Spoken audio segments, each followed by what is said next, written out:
Hey dudes and dudettes, it's Simon Hurley and welcome to another video. Now today I'm going to be walking you guys through some different stencil backgrounds and really how to step up your stencil background game.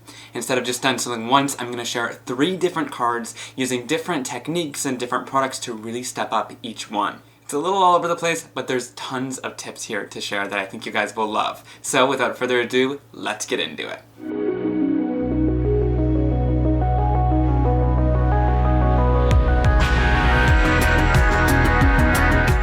Alright, so for this first technique, I'm going to use the bubble wrap stencil, and we're going to do a little bit of shifting and adding a cool layer on top for the stencil. So for this, I'm going to start off with the first layer and do a little bit of orange using Guppy and a blending brush to softly blend out the color. Now you'll see kind of like a little bit, maybe 2/3 up to the background, I just blended it out into white. That's one thing I love about my inks, is they're super easy to kind of fade out the background. Then I also went in with a little bit of traffic cone in the exact same layer, and I'm just going to add this on top to add a darker shadow near the bottom. I think that just adds a little bit more interest, and we're going to be layering things up, but having a couple different color tones is really nice. So once I've blended that all out, this is how that looks, and of course you could leave it there, but we're trying to do some stepped up stenciling. So with most stencils you can kind of shift it like this, and you can shift them in all different ways. Here I shifted the dots so that they're right in between the other dots, and it's going to kind of fill in that space nicely. I'm using a little bit of Rosy Cheeks, which is a lighter pink, and my pink blending brush, and again fading up to kind of the top 2/3 of the background. And then I'll go in with a little bit of Prom Queen on that same layer and do the exact same thing where I darkened up the pink at the bottom, and this one's a little bit more of a hot pink. Alright, so once I'm done blending that all out and blending those colors together, it looks like this, and I love how that background turned out. Again, you could totally leave it here, but we're going to step it up one more time. Now to do this, I'm going to pull out a little bit of glitter gel, and here I pulled out the Gina Glitz glitter gel, but you can use any clear glitter gel here. And this is just packed with glitter. Now I could have gone in with another color to fill in the last area, but what I like about the glitter gel is that it's nice and clear, and it brings in a whole new texture and dimension to the card. So I'm going to line up the stencil by shifting it one more time into that last area. And then you'll see here I'm using a blending sponge from Ranger. And I'm just going to kind of dip that sponge in, grab a little bit of the Glitz glitter gel, and then go on my background and start pouncing it out. And this is going to add a ton of glitter and texture to my background. Now, of course, you could always go in with a palette knife if you want. That's going to add more texture and dimension.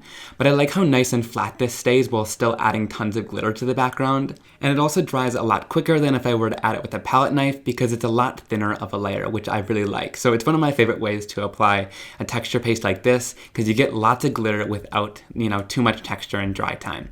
So then when I pull this off, you'll see here that when I tilt it in the light, there is just so much glitter on there. And it's a really great way to kind of highlight the other 2 colors while adding another kind of texture, but not another color to distract, which I think is super cool. Now to finish off this card, I grabbed the A Little Love bundle from Gina K. This has a love word die in it that's big and scripty. I die cut the larger shadow of the word love out of the background, and then I'm going to die cut 3 of the word loves in black and adhere them together with some liquid adhesive.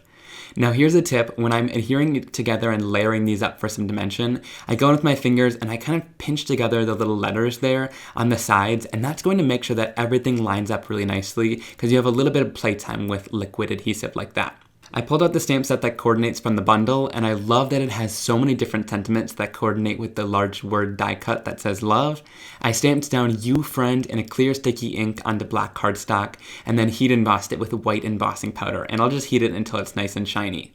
So here is how that finished off. I just love how I finished it off with a simple word die, and the background really stands out and shines by itself. That glitter paste is stunning.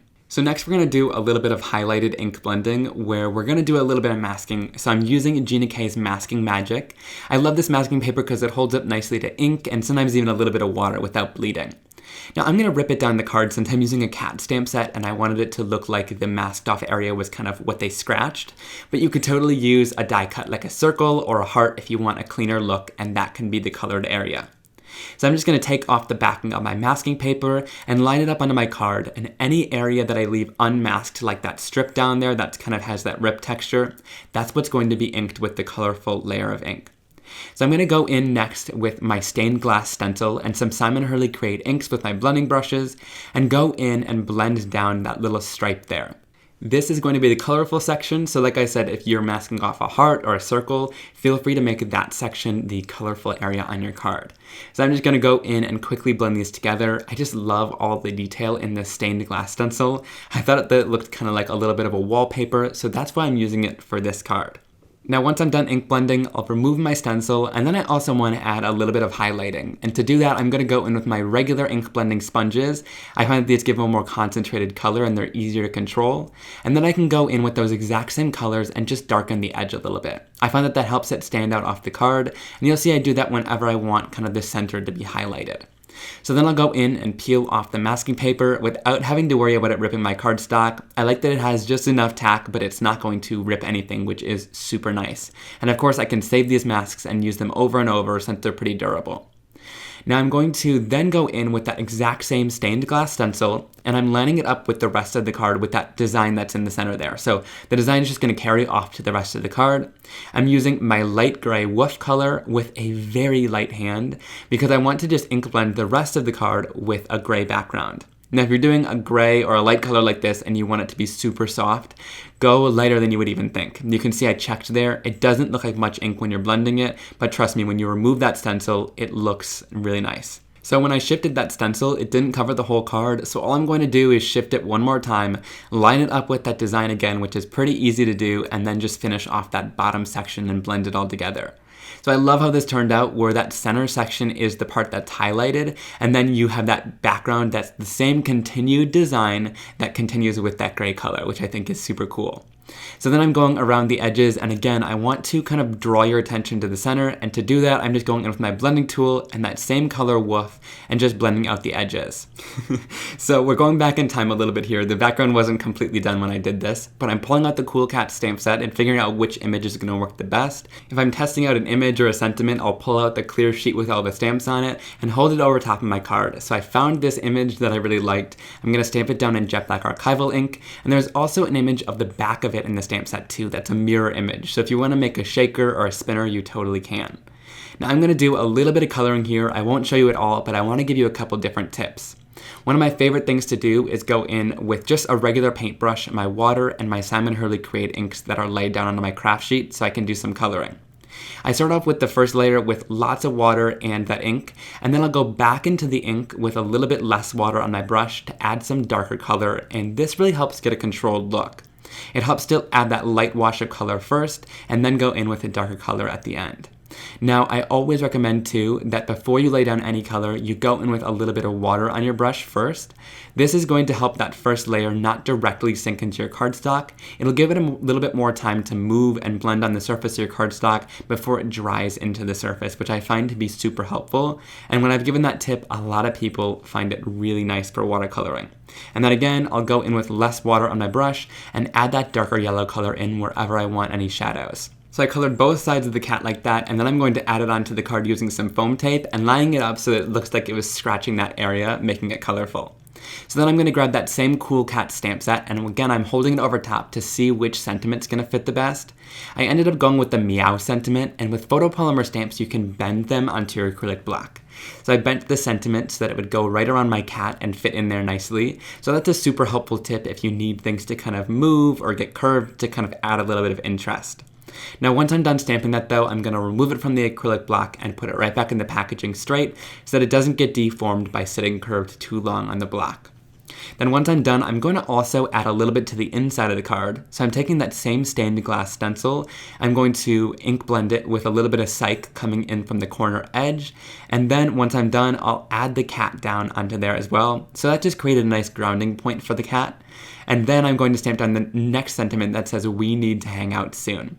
So I think this worked out really nicely where the outside has the meow, and then it looks like this interpreting what the cat said, that we need to hang out soon. So I don't usually do that, but I love how it turned out. And I like how the highlighting of the ink blending works, where you can have a nice colorful area that was masked and then finish off the pattern with grays. Now I love this next technique, so I'm going to go in with my Honey Hive stencil, and I'm going to go in with a light hand and my first layer of Clear Skies. This is just going to be a quick and easy layer before we do any shifting or masking on my card. I just want to get this first layer down here. So once I'm done with that, I'm going to lift off my stencil, and then we can get into the fun part. So I pulled out a little bit of Distress Micro Glaze, and this is usually to seal your inks. So inks are usually reactive with water if they're not permanent. Mine is. So if you want to seal a piece of artwork or an envelope to make sure it doesn't get ruined, this is the product for that. I'm going to go in with my ink blending tool that's nice and clean and just dip it in, get a tiny little bit on the sponge, and then kind of start forming a little circular motion on the front of the card. And this area is going to turn out lighter than anything else, so it's going to be a great way to highlight whatever area you want. Again, you could use any die here, like a heart or a circle, but I just decided to go in a circular motion, and I like the kind of rough edges that it leaves once you're done. So you won't really be able to see it once you're done. It kind of has a Vaseline consistency, and I ended up just heating it because I didn't know if it would get smudged, but once it's heated, it pretty much just looks like the paper. You can't even tell that it's there. And then for this next layer, I'm going to go in with Psych, and I've shifted the stencil just a little bit so that the hexagons line up there. And you'll see once I'm adding this color down, it's dark kind of all around it, but once I hit that circular area, it turns into a lighter green color, which is a really cool way of masking anything off. It's not a super stark way of masking, because the color still does get into the areas where the microglaze is. It just makes it a ton lighter than it would be otherwise. So you'll see I'm kind of going over that area because I want it to kind of all blend. But when I lift that off, it leaves it a lot lighter than the area outside of it. So it's a cool way to highlight that center, and I'm really feeling the cardstock because honestly, you can't even tell that it's there, which is so cool. So then I'm going in with a little bit of Tropical Tango. I've shifted the stencil one more time to fill in the last area of those hexagons. And then here is especially where you notice it because it's a darker color. You can totally see that that center area where the microglaze was is resisting it. A lot of people ask how to kind of create a background that's not going to be too busy for an image on top, and this is a great way to add a little bit of area that's highlighted for the image. It doesn't make it totally stark white, which is really nice, and also you totally can't tell that it's even there once it's done. Now for the focal point on the card, I'm going to stamp down another one of the cool cats, and then I also wanted a party hat. So I pulled out the party hat's peel apart background stamp, and I love that there's different images in this stamp that are cut out, so I pulled out one of the hats and I'm going to stamp that down in jet black archival ink so we can go in and watercolor it in. Again, I'm only showing a tiny bit of the coloring here, but I just wanted to mention once again, I go in with a light layer of water. I love using a paintbrush because you have total control over it. And then I usually use a little bit more water for the first layer where I kind of blend everything out to a nice smooth color. And you could totally leave it there if you want to. Here I'm using Woof for the nice gray cat, and that's totally fine. But if you want a little bit of darker areas to add a little bit of dimension, I go in with a little bit less water and that same exact color, and it'll create a darker color center using less water to add certain shading in some areas. I added down the sentiment, I'm only here for the cake, from that same cool cat stamp set and added it all together, but I just love how that center is totally highlighted for that image there, but it still has that same texture, but just a little bit lighter, which is a really cool way to mask off any section of your card. Alright guys, I hope you really enjoyed that video. Please leave a comment down below which card was your favorite. I would love to chat with you guys down there. If you enjoyed the video, give it a big thumbs up and consider subscribing down below so you never miss another card making and crafting video like this one from me. Alright guys, I'll see you very soon for another card making video. Bye!